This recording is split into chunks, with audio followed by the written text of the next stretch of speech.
Good morning all of you. काफ़ी दिनों से देख रहा हूँ मैं कि यूट्यूब चैनल पर हमारे वीडियो डाले जा रहे हैं। सर्व द्वारा केमिस्ट्री, फिजिक्स, इंग्लिश, ज्योग्राफी डाले जा रहे हैं, लेकिन व्यू की संख्या क्या है?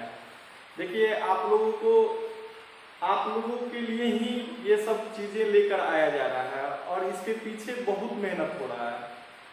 जब आपके संदर्भ में आप लोग फ़ोन कर रहे थे कि नहीं सर, हमें ऑनलाइन पढ़ाया जाए, हमें ऑनलाइन कुछ मटेरियल दिया जाए, तो सर से रिक्वेस्ट करके सभी सर, आज बारिश हो रहा है फिर भी सभी सर आए हुए हैं। क्यों आए हैं? आप लोगों के लिए आए हैं। और आने के बावजूद आपके वीडियो डाल रहे हैं, वो आप लोग 2 दिन में 5 दिन में व्यू की जो संख्या है, कम से कम जो सब्सक्राइबर हैं वो भी तो देखते हैं। तो ऐसा स्थिति है कि आप लोग व्यू नहीं कर रहे हैं।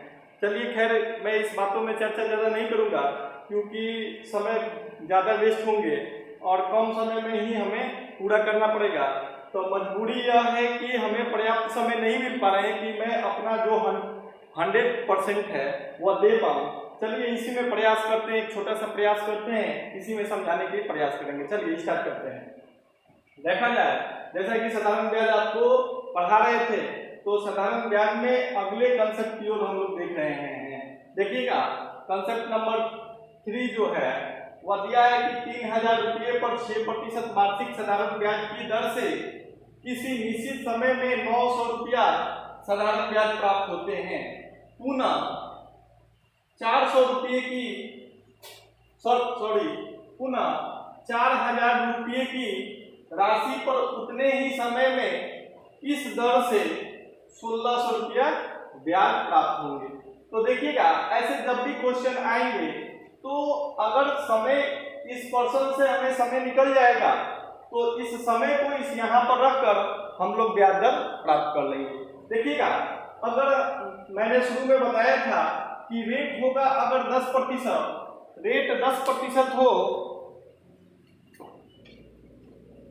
और समय टाइम आपका दिए रहे हैं 3 वर्ष 3 ईयर, तो देखिएगा कि हम बोलेंगे 1 सालों के लिए 10%, तो 3 सालों के लिए 30%। इसमें भी देखा जाए, कहने का मतलब यह है कि यहाँ पर रेट दिया हुआ है 6% और ब्याज के रूप में आपको 900 रुपया दिया हुआ है।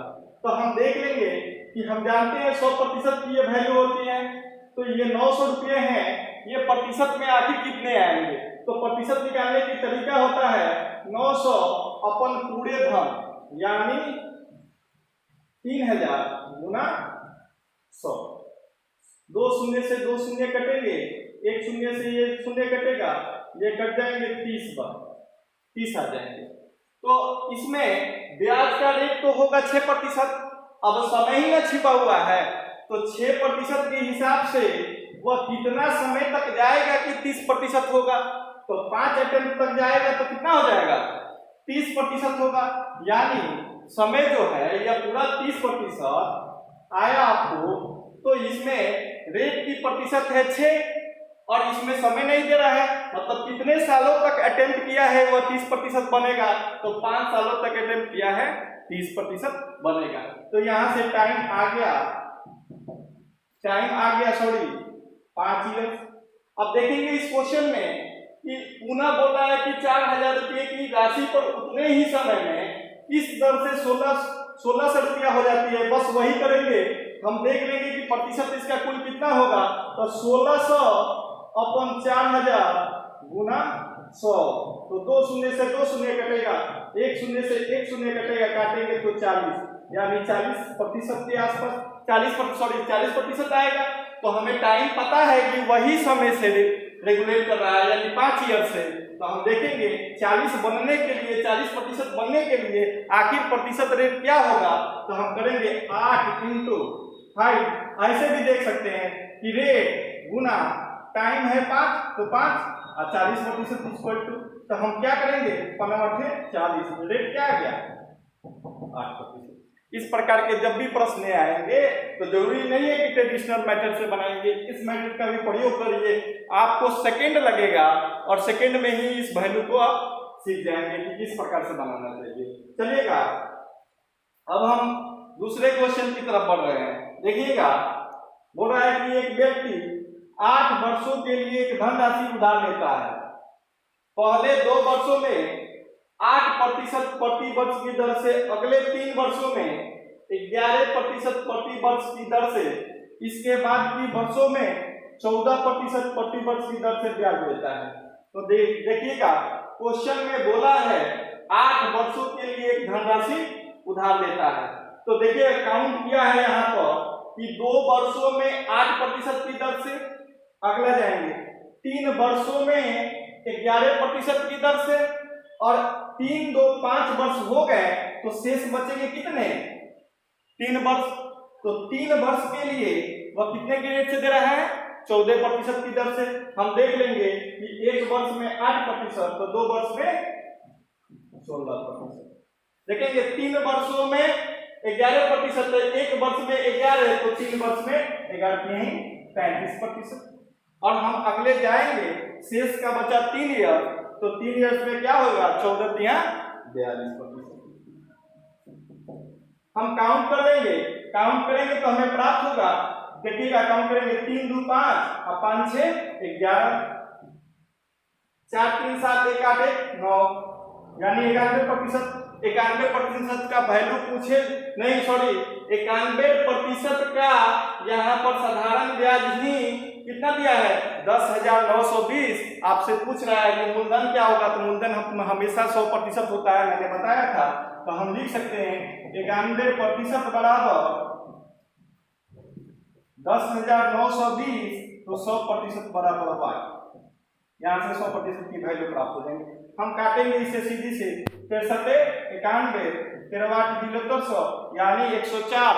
तो अभी बचा शेष 5, 14, 52, 0 का 0। अब काटेंगे 62, 84, 120 और 100 में गुना कर देंगे। 100% का वैल्यू, 1% का वैल्यू आ गया 120, तो 100% का वैल्यू आएगा 100 गुना 120, तो 12 तो रहेगा ही, 3 शून्य लग जाएंगे। तो आपका क्या आ जाएगा? जो इसका मूलधन आएगा वह कितना आएगा? 12,000 रुपया। 12,000। फिर से एक बार देख लेना, देखना 2%, 2 वर्षों में 8% की दर से 8 × 16, अगले 3 वर्षों में 11 × 33, और शेष बचा 8 वर्षों के लिए कुल दे रहा है। तो 2 वर्ष इधर निकल गया, 3 वर्ष इधर निकल गया, 3, 2, 5, बचा कितना शेष? 3। तो 3 वर्ष बच गया, तो 14, 3, 42 जोड़ेंगे तो 91%। 91% का साधारण ब्याज की वैल्यू दिया है 10,920, तो 100% की वैल्यू क्या आएगा? 100 गुना 120, तो हो जाएंगे आपको 12,000 रुपये। देखिएगा अगला क्वेश्चन क्या है? साधारण ब्याज की एक निश्चित दर पर 2,000 रुपये की एक धनराशि 5 वर्षों में 2,600 रुपये हो जाती है। यदि ब्याज की दर 3% प्रति वर्ष अधिक हो तो वह धनराशि उतने ही समय में कितनी हो जाएगी? अब देखना होगा। देखिएगा ऐसे क्वेश्चन को किस प्रकार से हम बनाएंगे। जब भी ऐसा क्वेश्चन मिलेंगे आपको, तो देखिएगा इस पर एक निश्चित दर पर राशि लगा होगा, निश्चित दर लगा होगा, और इस पर 5 वर्षों से वही दर लगा होगा जो 2,000 रुपये की धनराशि को 2,600 रुपये कर देती होगी। अब देखिएगा यदि ब्याज की दर 3% अधिक होगा, हम ऐसे क्वेश्चनों को आराम से सिंपल से निकाल सकते हैं। देखिएगा 3% ना बढ़ रहा है, तो 3% कितने साल तक बढ़ेगा? 5 वर्षों तक बढ़ेगा। अगर 3% 5 वर्षों तक बढ़ेगा, यानी कितना टोटल बढ़ेगा? 15%। 15% बढ़ेगा। तो यही अगर 15% हमें निकालकर 2,600 रुपया में ऐड कर देंगे, तो वह बाकी का प्रतिशत था, और ये जो आपका शेष जो 3%, जो एडिशनल 3% बढ़ाया था, उसमें ऐड करेंगे। जैसे ही वह पूरे क्या होगा, रेट के साथ वह लग जाएगा। देखिएगा तो हमें दिया है धनराशि 2,000 रुपये। तो धनराशि क्या होते हैं? हमेशा 100% मूलधन होते हैं। 100% बराबर 2,000, 2 शून्य से 2 शून्य कट जाएंगे, 1% का वैल्यू आ गया 20, तो 15% का वैल्यू आएगा 15 गुना 20 बराबर हो जाएगा 300। सॉरी, यहाँ पर देखेंगे गुना करेंगे एक बार पुनः, 15 दूनी 30, ठीक है 300। 300 रुपये हो जाएंगे। अब देखिएगा, कुल हमें पूछ रहा था कि वह बताना रहता कि 3% प्रति वर्ष की अधिक वह ब्याज लगता तो वह धनराशि उतने ही समय में कितनी होती। तो 3% तक लगता 5 सालों में, तो 5 सालों में 3% अधिक एडिशनल लगता, तो बनती है 15%। 15% की ही वैल्यू दिया है 300 रुपया आ जाएगा। वैल्यू कितना आ जाएगा 300 रुपये। तो अगर इसमें ऐड कर देंगे तो वही एडिशनल वैल्यू आ जाएंगे ना। तो इस तरह से जब रेट था, हमें अननोन रेट था, निकालने की जरूरत नहीं थी, तो हमें कितनी थी 2600 रुपया।